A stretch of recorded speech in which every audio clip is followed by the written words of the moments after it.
Welcome to Urbancowboy Disc Golf. I am sitting here actually on a Friday, and I'm just introducing you to my Tuesday league night at Burlington area disc golf. We're at Springwood playing a different version of Springwood's player course, odds long, evens short. So I'm going to just voice over the entire thing. It's actually been like 2 days, 3 days since I played that round, so it's going to be me seeing my own shots, kind of narrating and seeing what I could have done better, which I could have done better, obviously. Hi guys, welcome to my league day. This past Tuesday, I'm recording on a Friday, like I just said in the intro. I don't even want to. Having a good time here. I just ran out of my car and made it to the first tee. And starting here on hole 5, it is a fairly long shot. It is super windy. Wind's coming from left to right. And yeah, anything forehand is going to get knocked down. You see me throw a backhand here with the spur. And the backhand, when with this left to right wind, just gets knocked down 40 to almost 100 short, honestly. I'm just going to toss my most stable horny toad up there and just leave myself a little bit too long of a putt for me to want to do it. But it is a par. Hole 6, forehand around the big tree. I have been doing this one pretty good, but with this wind, it's kind of hard to read. I think it was all tail, so it stabled out and went into the tree. And now I've got like a 70-foot putt, and I just leave it short. Tap that in for another par, starting par. Yeah, there we go. Gotta put myself closer on some of these putts. Then I've got hole 7. She is a longer par, well, a shorter par 4. Should be an easy one, but unfortunately, I am a noodle arm. I overturn it, end up going a little bit too far right, but I just stopped before the wind.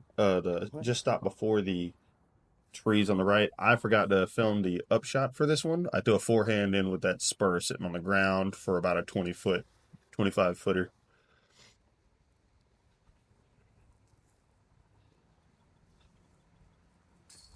Yeah. Easy birdie most days, but I can't. I'm MA2. We're not exactly playing professional here, so it's all about those easy ones that we can get a hold of. So we've got another par 4, but this one's like hit the gap, and it should be an easy up and down, just 400 something feet. And I throw that spur. It's windy. That spur is going to be one of the few things I actually rely on today. Get out there far enough to just have an easy little chip up hyzer forehand, because the wind's kind of coming right at me. Headwind as strong as it can be. This is me. You can see I adjusted the camera in post, but the camera, like, it's in my bag. It's super tilted, but in post it's easy enough to fix it. So here's what I left myself for a putt. I got to get better at some of these up shots, but I hit the very top chain on that birdie putt. I was like, oh, thank God it stayed in. Here I am. I hated this one so much. I hate the wind so much. I didn't mean to release that early. I didn't mean to have any anhyzer on that, but as soon as the flight plate was shown the wind, it knocked it down immediately. Another horny toad, my stable one. I just put that one in the bag, and it saved me there. Easy par. 18. 18's uphill, so it plays way longer than 300, and the wind just knocked that one down as well, and I just got to cross this creek, which goes the entire way of the hole. And I knew if I didn't want to be taking that long of a putt from uphill with how windy it is, so I just went ahead and put it on the right side of the basket and tapped in a par. Here goes that spur again. This was one of my few mistakes. I grabbed a stupid stable disc and expected it to go 300 plus feet. So I ended up right side in the trees, and literally everyone on the cart ended up there. So I made everyone else's mistake. If one person jumps off a bridge, I guess we all jumped off the bridge today. Tap it out for par. I just threw it up there real quick. Hey, here's a fun hole. Do you see all the trees? I don't see any trees. My bag's going to fall over, I think. So got a forehand with a copperhead, my beat in one, so it flips up pretty easy. Put it on hyzer, flip it up, and let it slide on the pine straw. And that's a rare birdie for me on these holes, or at least I'm giving it away. It's kind of like I played this round, but all you're gonna see is my butt. Okay, hurry up and putt. Face. Okay, there we go. All right, I make the putt about 25 feet. Very happy with it. Here's one of the two toughest holes on the day because it's one of the few holes that actually has OB. Everything short grass left is OB, and it's 338 feet, which my forehand is accurate to about 325. So I'm not very good when it comes to much further forehands than that. And this one ends up way short on the right, and with a right hand backhand, I almost got no look at it when it landed there. So I was like, well, one of my buddies ended up right in front of me, so here I am just trying to figure out what I'm going to do, and I was like, nah, I'm going to lay this up. I don't really care for hitting the tree and going down the hill. Put it underneath the basket, tap out par.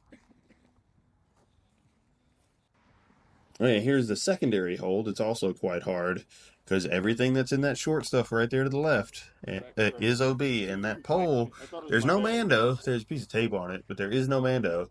But that pole gets in your head. But here I am. I throw one, turn it over just a little bit, and end up OB. And I had to take it all the way back to here. Once again, my butt blocking the stupid camera.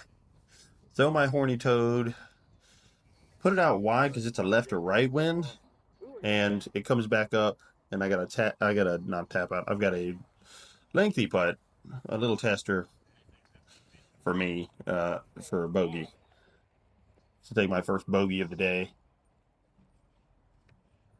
I think at this point I'm probably one under.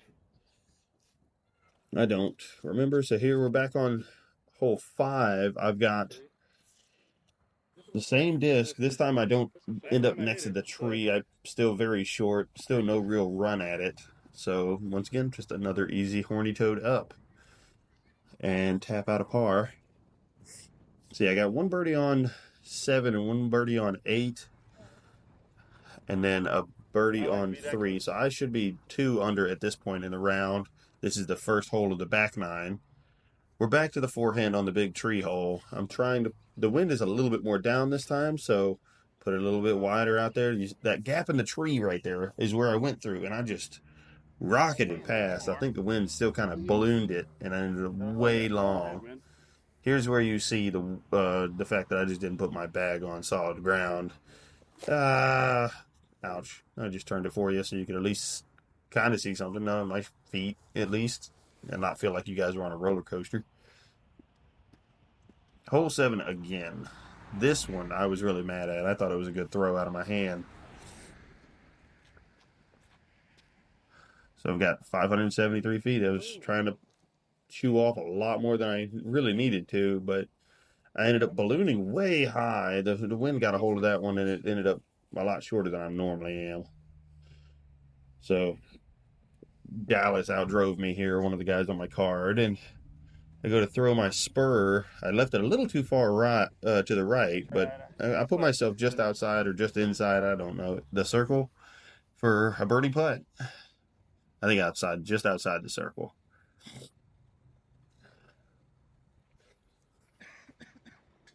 And there we go. Tap one chain, exactly one chain.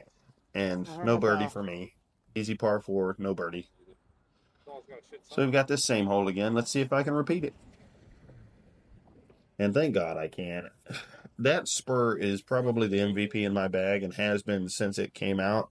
Thank God for just an overstable 9-speed. I know everyone loves that Firebird. I know everyone loves their 9-speed overstable disc because it's just something that's, when they say control driver, it's a control driver.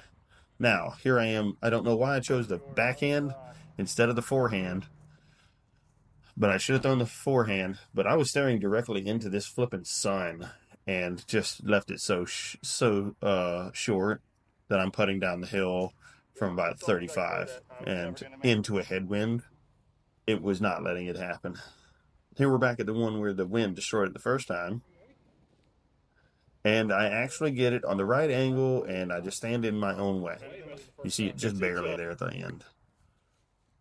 I put it on the right side of the pine tree, which unfortunately is still like outside circle, but I get a chance to give it a good bid here, and I'm very happy with it.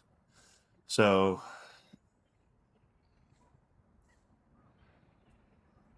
I just leave it short and left a little bit. I need to hang those more to the right out. So we've got hole 18. Once again, like I said, it's up the hill. Right now there's almost no wind, and I'm super happy with it. It's getting later in the day. It's like 6:30, 7 o'clock. And there I go. I threw it, but you don't get to see it very long. Unfortunately, it's a dark blue disc and a dark background, but this is probably the only hole I absolutely love for a good shot because I'm parked. And it's a rare birdie for me. Like, it's hard to get that angle to actually get it to the pin for just an easy tap in birdie. So here on hole 3, I decide there's my curl. I threw my curl on the last hole. I've been feeling good with it, so I was going to throw my curl on a forehand. Guess what? I forgot to film it. So I got my curl to the middle, though. It got a lot better shot. Then I make my first C2 of the day. I was super excited about this one. I was like, okay, that's good. It's a lot easier to make a C2 putt from the middle of the fairway than the right side, like I was first 9. Here we go, Copperhead again. A little better angle than the last time I filmed this on the front 9. And let's see what I can do. Out of the hand, a little bit of hyzer, but I flipped it over too much. Ended up left side, clipped the tree, and just got up there, either just inside or just outside circle 1 on the line.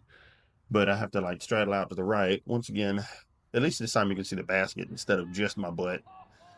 But just left it a little left and short, long. But I was giving it a good run. Hole 3, 338 feet. It's once again the back 9. So this is the second time we played hole 3. It's a long hole. My buddy's sitting there trying to tell me to throw a roller, and I throw my forehand curl again instead of like I did the first time, but I turned my wrist. It went left and is OB, and I've got to take it basically right next to that Mando pole. So I'm probably still 250 feet out, and I'm got the spur in hand, trying to crash it into the pine straw next to the pin, and like it's almost exactly like the bogey I took first 9, and I leave it so very short. I end up where my drive ends up. I get a chance to actually save my bogey though, so I got to straddle out to the left. You'll see my foot pop up here a second. There's my foot, my leg. I'm gonna try to hit this. I got to straddle out pretty far though.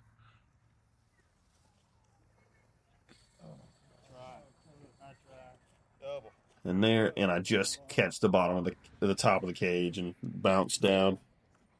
There's a double bogey, the second to last hole of my round.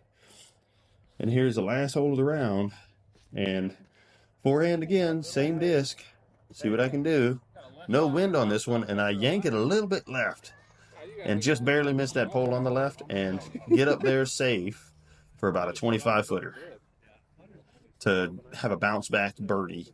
Thank God, because I was very mad about this, and I didn't know until later that actually this was to tie at the top of the MA2 ranking, MA2 leaderboard, and cast it. I was like, oh my God, thank goodness, because after that double bogey, I was not happy.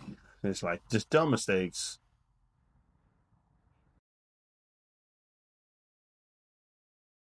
And then there's my scores.